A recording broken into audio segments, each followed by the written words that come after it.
I'm an orthodontist and let's go over how much I owe in student loans while I do my makeup in like 5 minutes. Okay, so basically I did 10 years of school, 4 of undergrad, 4 of dental school, and 2 in residency. So basically my undergrad, I played volleyball in college and I got a D1 scholarship at University of Buffalo, so my undergrad was free. Okay, so then I went straight to dental school and each year is $40K and then like $20K to live on. Okay, I did get a few scholarships. My dad actually paid for my first year out of pocket, and then I got a scholarship the second year that covered the year of tuition. I think I used too much Rare Beauty. Okay, then I paid for everything else after that. Okay, so I finished dental school with $290,000 in debt. Okay, and then I went on to residency, which people I think we get paid in residency. We actually don't get paid at all. We pay to be there. And that was basically $20K a year for schooling, and then basically my mom paid for me to live. So at the end, I owe the government $330,000. And I owe my mom $50K, for a grand total of $380,000. Have a great day. Get ready with me while I'll tell you how much orthodontists make in residency. Okay, it depends on your specialty, like pediatrics gets paid, OMFS gets paid.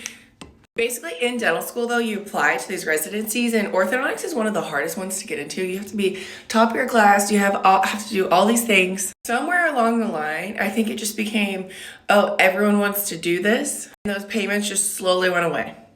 So basically at some point, they all just collectively stopped paying. So no, orthodontist residents make no money. You can work on the side depending on your residency. It's called moonlighting.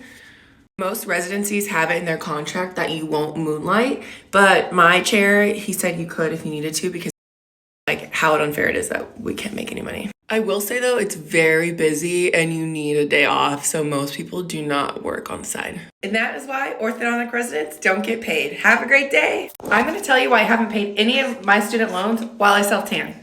Okay, first of all, I saw this hack on TikTok where you just put it on medical gloves, so I ordered some for myself, and that's how we're gonna self-tan today. So anyways, when I graduated residency, COVID had just started, so they put a pause on the student loans. Well, it started in 2020, but I graduated in 2021 and the loans were still paused, and so I didn't really have any money, so obviously I'm not gonna start paying them back. I need to save up, all of that. And mind you, before this pause, my loans were literally gaining $11K in interest a semester. So I would have graduated with over like $40K more loans if COVID didn't happen. The student loans are still paused, my interest is still paused, so I'm not paying yet until that starts back up this summer. So yeah, I still owe $380,000. Come back later to see how tan I get and to see my monthly payments, what they're gonna be when they start again. I mean, what if I don't want to live the way you live? Oh, don't be ridiculous, Andrea. Everybody wants this.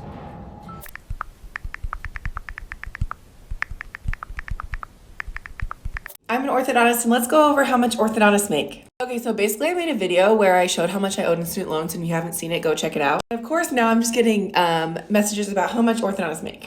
So I am gonna tell you. I'm gonna start off by saying this, that it varies by state, by region, by how long you've been working, all those things. If you own your practice, obviously you're gonna make more as well. So let's just do like typical orthodontic resident coming out of residency and they're gonna work for someone else. There are multiple ways to be paid, but basically a lot of people just get paid on daily rates. Some jobs offer health insurance, some don't, 401k, some don't, some pay vacation, some don't. It just all depends. Okay, I'm not gonna tell you my daily rate, but if you're an associate, I will say that the daily rate can either go from $1,000 to $2,000 per day. Don't forget that's 10 years of school, and a lot of my fellow colleagues have over $400K in debt. Have a great day. I'm an orthodontist and I made a video about how much I owe in student loans. If you didn't see it, go check it out. Okay, so when I start paying back this summer, if they get that all figured out, you can pay income based. So that's based on your income from either 2 years ago or a year ago. Okay, so based on 2 years ago, I was still in school. So if it's based on that, I need to check, then I'll owe around $200 to $300 a month. If it's not, I'll change it up and I'll go to like let's say I'll try to pay it off in 10 years. So a monthly payment will just be based on what it will take to pay on in 10 years.